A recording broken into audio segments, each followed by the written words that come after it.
Well, good evening and welcome to Tucker Carlson Tonight. There was an unexpected and kind of amazing moment at the White House today. Kanye West, the rapper, showed up in the Oval Office and proceeded to give what amounted to effectively a campaign speech while sitting directly across from the President of the United States and while pounding on the presidential desk. You've likely already seen pictures of what happened. It's everywhere. And the scene may have confused you. You might have concluded it was a publicity stunt staged by famous people in order to become more famous. You may have found yourself muttering about the debased and celebrity-centered focus of our public discourse these days. You may even have felt a little sad, knowing that the dignified country you grew up in is gone for good. You can be forgiven for reaching those conclusions, but they're not the whole story of what happened today. Believe it or not, Kanye West said some genuinely interesting things this afternoon, things we ought to be talking about in public, but are not. He'll probably destroy his career for saying them. He'll certainly be despised by many of his former friends. But before any of that happens, let's consider what he actually said. We'll go with the most offensive things first. Here they are. You know, people expect that if you're black, you have to be Democrat. I've had conversations that basically said that welfare is the reason why a lot of black people end up being Democrat. They say, you know, first of all, it's a limit to amount of jobs.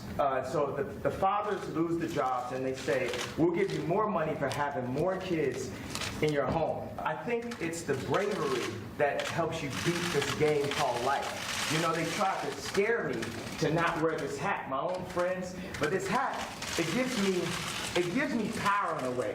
You know, my dad and my mom separated, so I didn't have a lot of male energy in my home. You know, I love Hillary, I love everyone, right? But the campaign, I'm with her, just didn't make me feel as a guy that didn't get to see my dad all the time, like a guy that could play catch with his son. She didn't make me feel like a guy who could play catch with his son. West didn't explain exactly what he meant by that, and yet at the very same time, he could not have put it more precisely or more poignantly. He grew up in a party whose policies have systematically destroyed the American family, especially in poor neighborhoods. I didn't have a lot of male energy in my home, West said with obvious sadness.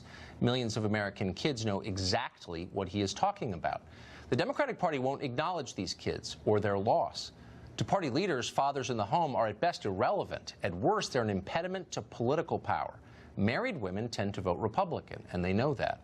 When prominent Democrats attack the patriarchy, what they're attacking is fathers. When they wage war on toxic masculinity, what they're trying to suppress is masculinity itself. Everybody knows this. Few are brave enough to say it out loud. West essentially did, and then he kept going. Watch this. So, and that's a move, one of the moves that I love that liberals tried to do. The liberal would try to control a black person through the concept of racism because they know that we are very proud, emotional people. So when I said I like Trump to like someone that's liberal, they'll say, oh, but he's racist. You think racism can control me? Oh, that don't stop me. That's an invisible wall. You think racism can control me? It's an invisible wall. The reporters looking on seemed stunned, even betrayed. And then just to rub it in, West went on to defend the Bill of Rights. Watch. What about gun violence with all the debate about the Second Amendment going on? The problem is illegal guns. Illegal guns is the problem, not legal guns. We have the right to bear arms. What do we make of all of this? Well, obviously, just from watching, you can tell that Kanye West is an eccentric guy. He meanders.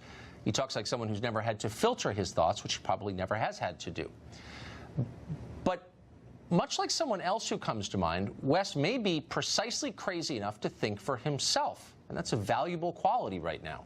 No consultant advised him to say any of that. Clearly, nobody controls him. Sometimes he doesn't control himself. But listen carefully to what he said. Sprinkled throughout his ramblings are flashes of truth. Real insights into the way the world actually is, rather than the way they tell us it is. Nobody else is allowed to talk this way. Go ahead and try it at work. You'll get fired. West doesn't care, and that makes him dangerous to a system that is based almost entirely on piety and lying. If you're benefiting from a system like that, Kanye West must be crushed. Here's the math of it. The Democratic presidential candidates, everyone who runs, needs to get almost the entire black vote in order to win a national election. That's not easy to do, so in order to do it, Democrats sow racial division. They pit Americans against each other based on their ethnicity. You can't support them. They're the wrong color. You hear that all the time. It's now the essential Democratic argument. It's destructive, but more ominously for Democrats, it may no longer be working. A poll by Public Broadcasting just last week found that Trump's approval rating with Hispanic voters is 41%. That's higher than it is with college-educated white voters. If anything like that ever happened among African-American voters, the game would be over. So that can't happen. Kanye West must be destroyed. And so the thought police swooped in almost immediately to arrest this disobedient artist and declare him incompetent. Wow. Okay, I'm doing this for everybody who's watching us who turned their volume down. You can put it back up again. That was But if you think you're going to get a thoughtful play-by-play and political analysis, you're not, because that was an assault on our White House. It was a combination of stream of consciousness. I felt like I was sitting in on a psychiatric visit and a commercial for Donald Trump. What I saw was a minstrel show today. Him in front of all of these white people, mostly white people, embarrassing himself and embarrassing Americans, but mostly African Americans. Yeah, shut up, Kanye. You're crazy. Keep in mind, this is coming from the same people who believe Hillary Clinton is entirely well, indeed a serious person.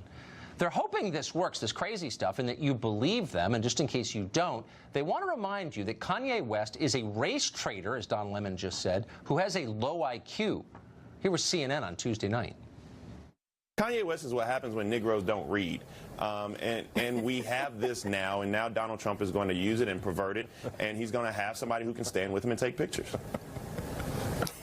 Kanye, because he's put on a MAGA hat and he's an attention whore like the president, he's all of a sudden now the model spokesperson. He's the token Negro of the Trump administration. Got that? He can't read because he's the N-word. That's what the liberals on a liberal cable channel are now telling you. But they have no choice. They are terrified you will listen to what Kanye West is saying, and that's not allowed. Jason Nichols is a professor of African American Studies at the University of Maryland, someone who's followed Kanye West closely for years. He joins us tonight. So is it okay to say that you're the N-word and you can't read? Like, is that... I don't even. Well, hold is that on, allowed? Tucker, he didn't say that he couldn't read. He said that he doesn't read. Well, he's dumb. He's dumb because he's the N-word. No, and I'm not going to use on this show. He did not call him the N-word. Yeah, he did. He said Negro, which is different. It's an antiquated term, but it's not the N-word. Look, if you said that, if there was a meeting of black leaders with anybody, and you said something like that, which I would never do because it's disgusting. Sure hope not. I never would. Sure hope not. But if you ever did say something like that, you'd lose your job so fast to make your head spin. Well, again, so, like, what is this? Is it okay? No, but hold on. You know exactly what's going on. Kanye West, like, I don't know anything about Kanye West. You do. I do. So I'm not an expert on the subject, but I know that you should be allowed to have an opinion that's different from the mob's opinion. The groupthink isn't mandated. No, truly. The mob on cable news. Like, it's okay to have a different view. It's all right if one guy disagrees. Okay? Again, and they use racial epithets and call him stupid and crazy? Like, what is this? Well, number one, in terms of calling people stupid and crazy, that's something that the president has done several times to lots of African Americans. Are we for that now? So I mean, no, but hold on. Like, he has done the exact same thing. Okay, but I thought we were against that. I mean, they're attacking him on the basis of his race because he's deviating from the group. But Tucker, call it out from your president. Kanye West, you know, and Kanye, what does the president have to do with it? I'm just saying, I'm watching Don Lemon, but hold on. Don Lemon, you know, come on. I don't know. It's a major case. Is that okay? I guess that's what, look, I don't think it's okay when anybody does it. I don't care what color or party. I'm not into it. My view on Kanye West is this. I have lots of sympathy and empathy for him. He and I actually have a lot in common. We both lost our mothers around the same time. I know how that's a stabilizing force in your family, and I think he does suffer from some mental illness as he was diagnosed with bipolar, even though he tried to undiagnose himself. But I thought a lot of his ramblings were incoherent. Okay, they were incoherent. And that's what people are pointing out. Okay, but some, I agree, some were incoherent, but some were totally coherent. He said, look, the Democratic Party's policies have wrecked the black family. That's true. That's incorrect. Okay, but we can argue. Look, there's a lot of social scientists. We can have a separate. Sure. But that's an actual position that people who study it for the course of their lifetimes believe. That's not a crazy perspective. A lot of people think that. I think that. I'm not crazy. Yeah, no, you're not. But I think that so why is it over the line when he says that? Well, I think a lot of people are also disappointed. Why? And I think they're disappointed because Kanye held certain positions early on in his career that he was almost like a folk hero in the African American community, particularly in the hip hop community. When he called George W. Bush racist, but you're allowed to change your views. I've changed my views on almost everything because America's changed. So don't we want that? See, what this is not, I don't care about Kanye West. And I don't actually care about any political party. What I care about is the freedom to think for yourself and to tell the truth as you see it. Yeah, and he has. But why are we attacking him for that? Well, no, I mean, you on this show every night, as you've said, I have the right to have an opinion upon people that voice their opinions. I totally agree, but I'm just saying, and so we're attacking this guy as crazy and an N-word who can't read and stupid, and he's like a traitor to his race because he's got a view that's different from the majority. Like, that's a fascist position. Like, we should encourage people to think for themselves, shouldn't we? No, we absolutely should, but what they're trying to say, and I think what Bakari Sellers meant by him not reading, not that he couldn't read, but that him not reading is that he didn't have an understanding of some of the things that he talks about. He hasn't actually read and thought these things through. Rather than rebut it and say, well, here's the information I have that shows that welfare has not hurt the black family. It's actually strengthened it. Okay, show me the info. It's like, you're crazy, you're stupid, you're a traitor to your race. It's like, you can't have an honest conversation when people even some of the things that he said, when he talked about welfare today. He talked about, things that hadn't been in place since 1990. Well, he's not a policy expert, but I don't know. It's just this weird. You don't get more money for having more children. That's been phased out. That was phased out with TANF by Bill Clinton, and he's still stating it, which means that he is not up on the issues that he's espousing. There's one issue. You have a famous person who's not a policy, but he's thinking for himself, and that's not allowed. But the president brings him in to talk policy. That's troubling. Yeah, I guess. Bring in some guys who actually know. He brought him in to illustrate how totally intolerant the left is, and he succeeded. No, as I said, all right. I love Kanye. I want him to actually get himself together. No? Okay, we got to go. Thank you, Professor. Thank you very much, Tucker.